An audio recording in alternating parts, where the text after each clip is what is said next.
विकास तो नहीं हुआ, लेकिन सबका सत्यानाश तो हुआ। आप 10 साल में कहीं सुना है कि मनमोहन सिंह जी ने कभी कहा किसी की मंगलसूत्र छीनने की? मुसलमानों को कोई सेपरेट हमारे मैनिफेस्टो में बनाया है? देखिए आप, प्रोत्साहन देना, 1-1 लाख रुपए देना सालाना और महीना 8,600 रुपए देना, ये क्या मुसलमानों के लिए ही है? और डिवाइड करने वाले लोग एक दिन पछताएंगे कि हमने ये पाप किया और इसका असर देश में गिर रहा है। मोदी जी को डराने की कोशिश हम नहीं कर रहे। मोदी जी सबको डरा रहे, किसी को सीबीआई, किसी को सीवीसी, किसी को ईडी। अरे डरा डरा के तो उन्होंने ले रहे हैं, हम कहाँ डर रहे हैं? हम उनको नहीं डरा है। हम तो ये चाहते हैं भाई डेमोक्रेसी के कोई भी डेमोक्रेटिकली इलेक्टेड कोई भी नेता अच्छी हुकूमत कर सकता है। आप 10 साल में कहीं सुना है कि मनमोहन सिंह जी ने कभी कहा किसी की मंगलसूत्र छीनने की? कभी उन्होंने किसी के बारे में बुरा लफ्ज कहा? एक स्टेटमेंट अगर वो देते तो सारी दुनिया उनकी स्टेटमेंट छपती है। इन्हों अगर बात करते हैं गली से लेकर दिल्ली तक, तो इनके बातों में कोई दम नहीं रहता, कोई मानता नहीं। That is his credibility. हम क्या करें उसको? और डराने की कोशिश हम करने का कहा? ठीक है, मुसलमानों को कोई सेपरेट हमारे मैनिफेस्टो में बनाया है? देखिए आप, हमने सबके लिए बनाया। युवाओं को मदद करना है, मुसलमानों को दिए जैसा है क्या? नारी शक्ति को प्रोत्साहन देना, 1-1 लाख रुपए देना सालाना और महीना 8,600 रुपए देना, ये क्या मुसलमानों के लिए ही है? गरीबों के लिए जो हमने अपना पिछड़े और गरीब मजदूर, इनके लिए जो ये लेबर लॉज है, उसको हम ठीक ढंग से लाएंगे और उसमें संशोधन करके उनको दिलाएंगे। ये क्या मुसलमानों के लिए है? अरे थोड़ा सोच के बोलो ना। जो कुछ हमारे न्याय है, 5 न्याय 25 गारंटी, ये सब के लिए है, सब समान है हमारे दृष्टि में। और उसी लिए हम बोलते, तुम बार बार क्यों कहते हैं मुसलमान? तो आप पोलराइज करना चाहते हैं, डिवाइड करना चाहते हो। और डिवाइड करने वाले लोग एक दिन पछताएंगे कि हमने ये पाप किया और इसका असर देश में गिर रहा है, ये अच्छा नहीं, वो बाद में रियलाइज करेंगे, चलेंगे। द कांग्रेस को जो गालियां दे रहे हैं, अब कांग्रेस को जो बदनाम कर रहे हैं, वही लोग हैं जो कांग्रेस में रहकर फायदा उठाए। तो इसलिए मैंने कहा, मैं किसी एक व्यक्ति के बारे में नहीं कहना चाहता हूँ। देखो वायनाड में वहां पर की लोगों की डिमांड थी, लोग पूछे, वो गए। जनता कहाँ पूछती है, वहाँ लीडर जाते रहता है। अब एक बार कितने बार वाजपेयी साहब बदले कॉन्स्टिट्यूंसी, मालूम है? कितने बार आडवाणी साहब ने बदले, मालूम है? तो ये देखो, दूसरों के तरफ ही उंगली करना, पहले तो तुम एक उंगली मैं आपके तरफ कर रहा हूँ, लेकिन 4 उंगली मेरे तरफ है। तो पहले जो वो लोग ऐसी चीजें किए, हम यहाँ पर लोगों के डिमांड के वजह से वहां भेजे। अब आगे की बात है, थोड़े दिन ठहरो और रायबरेली और अमेठी में कौन से कैंडिडेट आएंगे, क्योंकि मेरे को तो साइन करके भेजना पड़ता ना।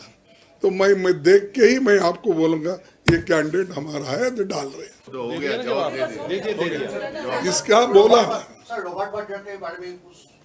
जवाब दे दिए बेटे। नहीं, जो कैंडिडेट हमारा आने वाला है, बी फॉर मैं साइन करता हूँ, ए फॉर मैं साइन करता हूँ, उस वक्त हमारी जो इलेक्शन कमेटी है उसमें तय होता है, उसका हमने गैजेट नोटिफिकेशन निकालेंगे। अगर है तो अध्यक्ष वो आने के बाद साहब को एक कॉपी भेजो। लेकिन सरकार में रहने वाले लोग और खासकर मोदी जी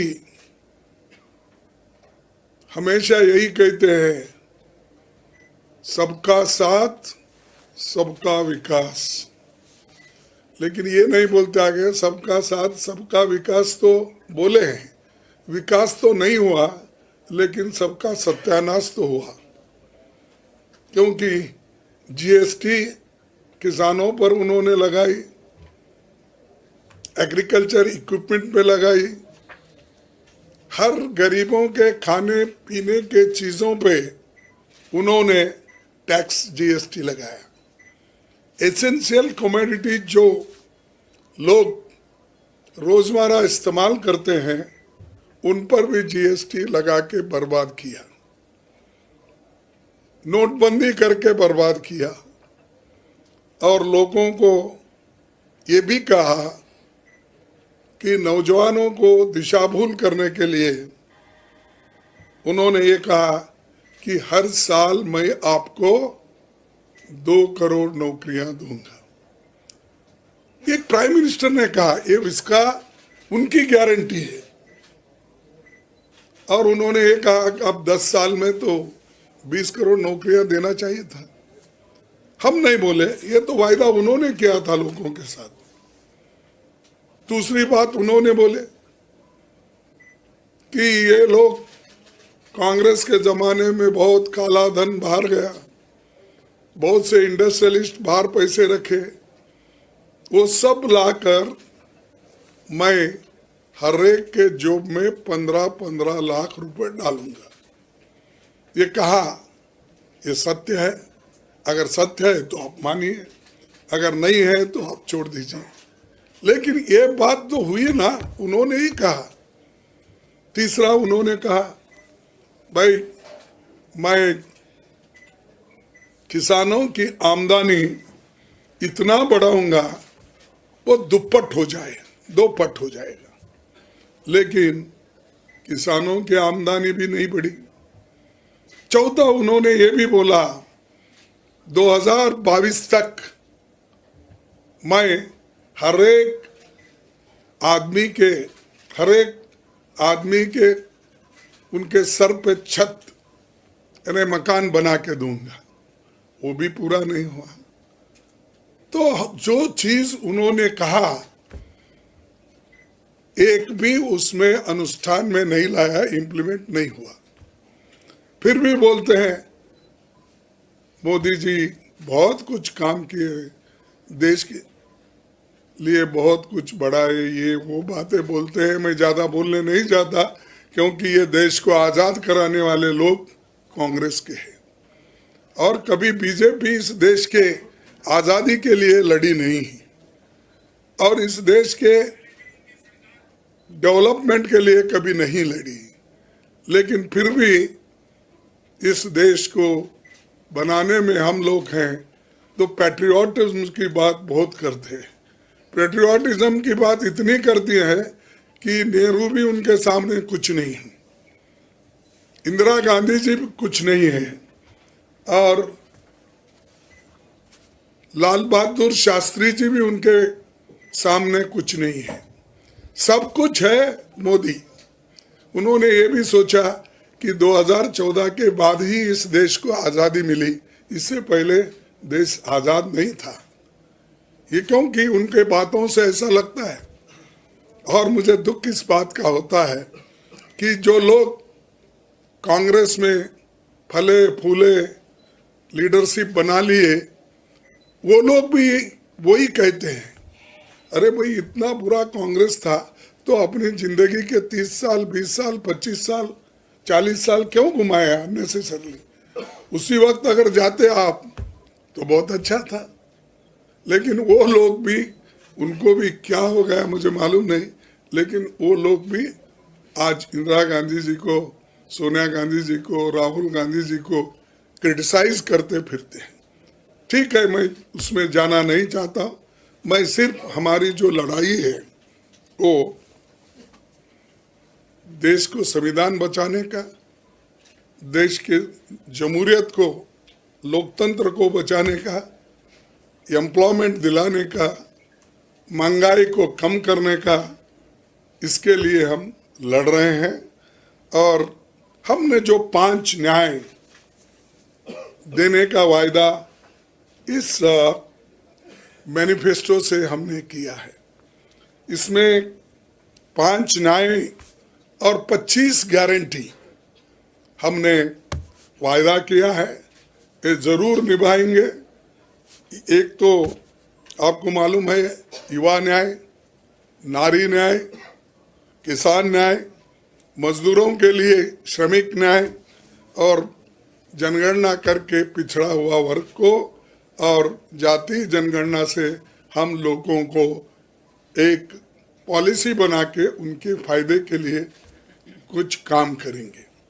तो ये हमारे बहुत से चीज़ें हैं और इसलिए हम एक तरफ तो न्याय की बात कर रहे हैं, एक तरफ न्याय के साथ गारंटी की बात कर रहे हैं और दूसरे तरफ जो लोग इनको गरीबों को न्याय नहीं मिलना इसके लिए जो हमारा विरोध कर रहे हैं उनको हम जो आने वाले चुनाव में बताएंगे और जरूर बीजेपी को और बीजेपी सरकार को हम सत्ता से आने में रोकेंगे, ये हमारा मकसद है।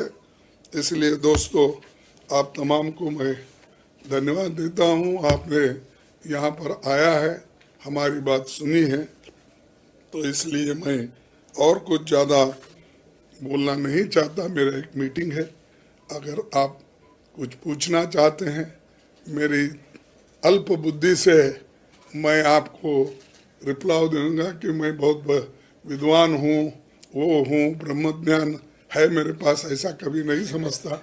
मैं सीखने की आदत रखता हूँ।